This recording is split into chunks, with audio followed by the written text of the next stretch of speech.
semangat hari ini. Hari kenapa tadi nggak semangat? Hari Senin. Oke. Sebelum kita memulai belajar hari ini, kita akan menyanyikan Belajar Pancasila. Oke ya. Kita ingin belajar Pancasila bersama sama Bari. Oke. 1, 2, 3, 4. Belajar Pancasila dari Pancasila pada Tuhan Esa dan berakhlak mulia, berkebudayaan lokal, gotong royong mandiri, kreatif dan bernalar kritis.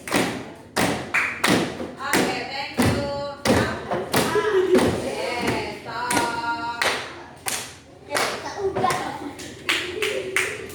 Oke, sebelum kita mulai, all of us sing basmalah. Bismillahirrahmanirrahim. Oke, ada yang masih ingat pekan kemarin kita sudah belajar apa ya? Masalah apa? Afia. Norma-norma yang ada di kehidupan sehari-hari di lingkungan masyarakat, sekolah dan rumah. Oke, kita juga sudah belajar tentang aturan, ya. Apalagi yang tadi kita pelajari, Alvan?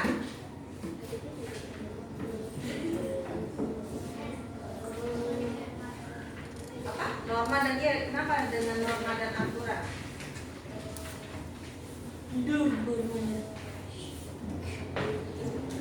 Nggak tahu.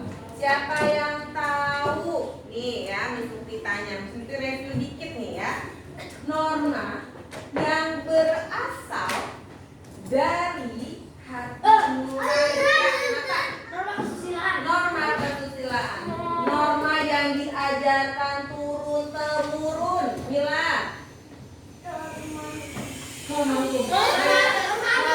ada. Oke, siapa yang bisa menjelaskan apa itu norma hukum? Oke, Kalisa. Apa itu norma hukum, Kalisa?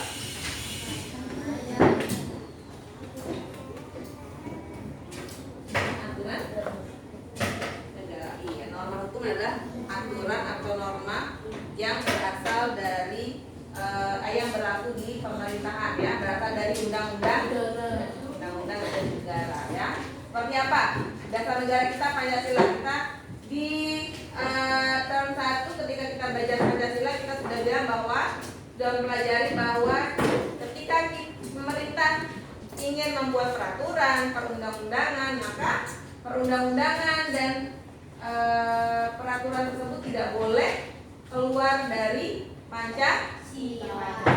Nah, hari ini tujuan pembelajaran kita adalah belajar kembali menanamkan literasi, ya. Jadi Miss Muki ingin mengkolaborasikan antara wacana teks dengan norma yang relate dengan kasus yang sedang marak di Indonesia saat ini. Sebelumnya, ya, kenapa? Kita kapan dari? Nanti habis terima. Terus buat di sebelum sama Enggak sih. sama. Oke, Miss Upi akan memutarkan video, ya, 2 video yang terkait dengan wacana yang akan diberikan, dan kalian tolong untuk ditonton dengan seksama. Kemudian nanti kita diskusi bersama-sama. Bentar ya.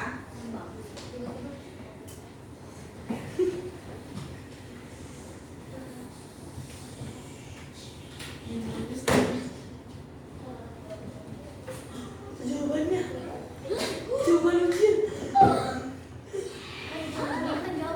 Bukan itu baru lembarnya doang. Itu hafal. Di spoiler. Kita dapat membuat kesalahan. Ternyata PAS. Nah kan itu hafal. Dari kita dapat membuat restoran. Bukan dia. Oh iya.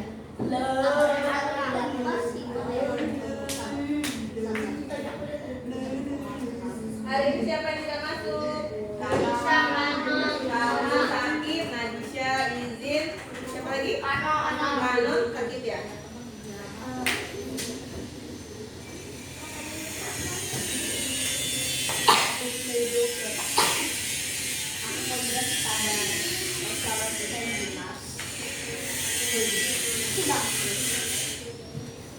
Ya, aku dari kemudiannya lah, ya soalnya mahal. $4 itu berarti Oke, kita lihat video YouTube ini. Jangan lupa subscribe YouTube channel Gak mau. News dan aktifkan notifikasi. kalau nggak mau, kalau nggak mau ya udah Eksekusi yang dilakukan oleh tersangka Suryadi Tegarmani disebut menjadi kasus korupsi dengan nilai kerugian negara terbesar di Indonesia selama ini. Terhitung kerugian negara dari korupsi ini mencapai 78 triliun rupiah dan Attention ya. kasus korupsi dengan nilai kerugian negara terbesar. bocornya kelas. Biar ada mandi. Ini kenapa ada namanya?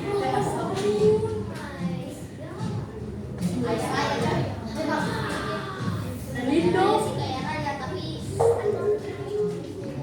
PKSBB. Jembatan Lewatan sampai Hambalang. lanjutnya. Baik, bos. Tikus tadi sih. Tikus loh. Oh ya tikus. Oh namanya aku lupa sebutan untuk orang yang suka korupsi. Tikus. Satu.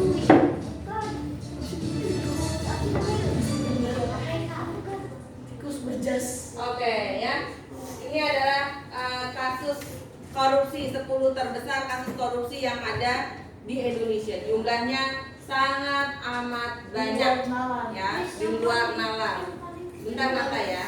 Nah, ada tadi yang paling besar adalah kasus berapa 78 triliun, ya itu angka yang sangat banyak. Yang jelas korupsi ini merugikan masyarakat Indonesia. Uang atau dana sedemikian besar yang seharusnya bisa digunakan untuk infrastruktur, perbaikan sekolah-sekolah buat kalian gitu ya, untuk mengatasi masalah stunting dan lain sebagainya, tapi justru malah digunakan pribadi dan kelompok oleh oknum-oknum tertentu. Oke, kita go to the ya. Kenapa? Semua kasusnya ditangani oleh KPK. Enggak, ada yang ditangani oleh Kejaksaan Agung, ada yang ditangani juga oleh KPK. Ya. Itu KPK-nya juga korupsi. Kalau itu selagi polisi belum menetapkan sebagai tersangka, kita masih ada praduga tak bersalah. Oke, berikutnya akan putarkan satu video lagi. Siswanya tikus. Seseorang punya cara untuk mematahkan hati kita. Jujur saya terkejut ketika KPK menangkap pejabat itu dengan reputasi baik. Lebih akurat, Gubernur Sulawesi Selatan karena dugaan suap proyek infrastruktur. Nurdin Abdullah terkenal karena inovasi.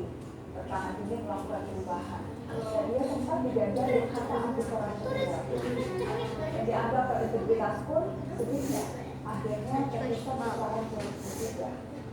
Memperpanjang deretan bukti betapa ekosistem politik Indonesia mudah menyerongkan pejabat ke perilaku korup seperti lembah hitam yang bukan saja menghisap jiwa-jiwa paling bersih sekalipun. Belum lama kita dibincang kasus korupsi bansos yang menjerat Menteri Sosial Juliari Batubara. Memang melelahkan mengungkit kasus bansos ini, tapi terbukti sedikit pernah saja kasus ini sudah melantur tak jelas hubungannya.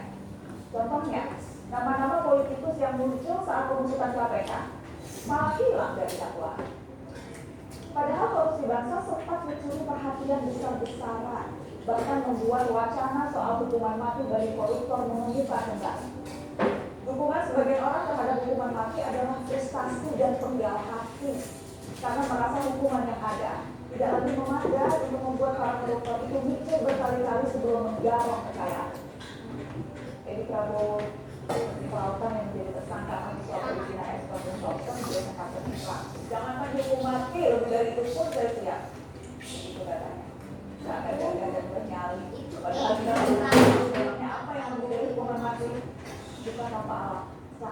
Indeks persepsi korupsi IPK Indonesia tahun ini merosot jatuh urutan 102, sama dengan Gambia, lebih rendah dari Timor Leste. Dan Polhukam maupun SD sendiri sempat bilang itu karena maraknya pemotongan hukuman dari Mahkamah Agung kepada para koruptor yang kasasi. Hukum yang tiba-tiba menjadi sangat pemaaf di hadapan para koruptor. Padahal tanpa dikotis pun hukuman koruptor sudah lama. ICW mencatat tren vonis pada koruptor rata-rata hanya 2 tahun 7 bulan penjara. Bahkan masih lebih singkat dari masa kuliah mahasiswa kupu-kupu yang buru-buru. Korupsi malah kadang dianggap sebagai kebaikan. Masih ingat pemimpin tahun lalu, Mahkamah Agung memotong masa tahanan kasus suap Fahmi Darmawan. Mahkamah Agung sepakat dengan argumen bahwa pembelian mobil seharga 427 juta rupiah dari Fahmi sebagai Fahmi itu bukanlah suap, itu bentuk kedermawanan. Pembelian lain seperti tas merek Louis Vuitton, ada sepatu sandal merek Kenzo, ada uang ini, uang itu, bukan dipandang sebagai gratifikasi, tapi dianggap untuk murahan hati. Bayangkan betapa mereka bila nanti batasan itu kabur, lalu setiap penyuap disebut sebagai dermawan. Bagi anak-anak yang paling mematahkan hati ini, kita malah ditinggal terus arti doa makan hati-hati yang harus mematahkan. Dia dikenal tegas, cerdas, dan pangkat setiap kali memeriksa kasus korupsi. Dia dikenal karena selalu melipat gandakan hukuman para koruptor yang dihadirkan. Tidak mudah menjadi seorang artijo di negara yang korupsinya sudah seperti di jalan laba-laba, menyelimpah dari sudut rumah. Artijo sudah pergi, dan sebagaimana biasanya orang besar yang bermimpi dia meninggalkan lubang yang besar. Kita bersedih, tapi tak bisa lama-lama.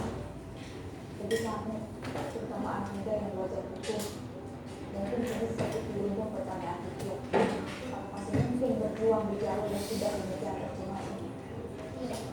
Warisan terpenting Artijo adalah keyakinan bahwa menjadi orang berintegritas itu mungkin.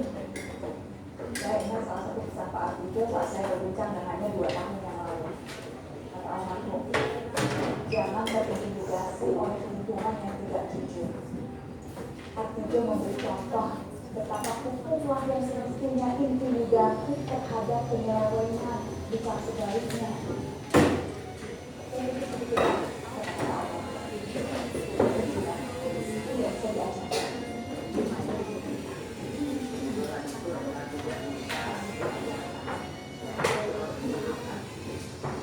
Oke, ya.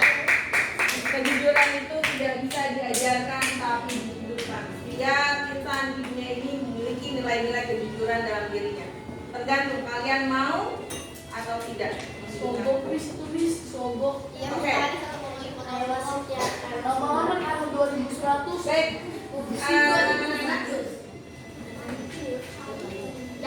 Miss Lutfi akan memberikan catatan najwa oleh Hakim Artijo. Saya mengajar teman-teman.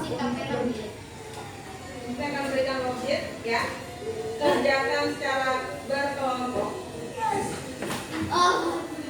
Di sini masih dengan teks yang kemarin, budaya korupsi atau korupsi yang membudaya.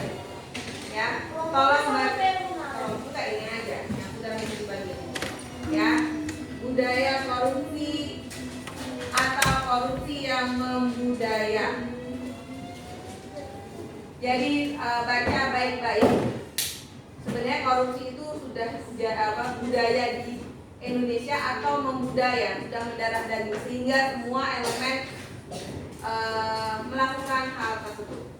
Kerjakan dan laksanakan diskusinya. diskusikan dengan kelompok kalian, ada item-item yang harus dijawab, jelaskan, jabarkan. Kemudian nanti kita presentasikan bersama-sama. Tulis nama kelompok anggota kelompoknya. Ya, tadi kayak tadi dibilang kan, koruptor rata-rata hukumannya hanya 2 tahun 7 bulan, sangat amat ringan dibandingkan efek yang ia berikan ketika ia korupsi.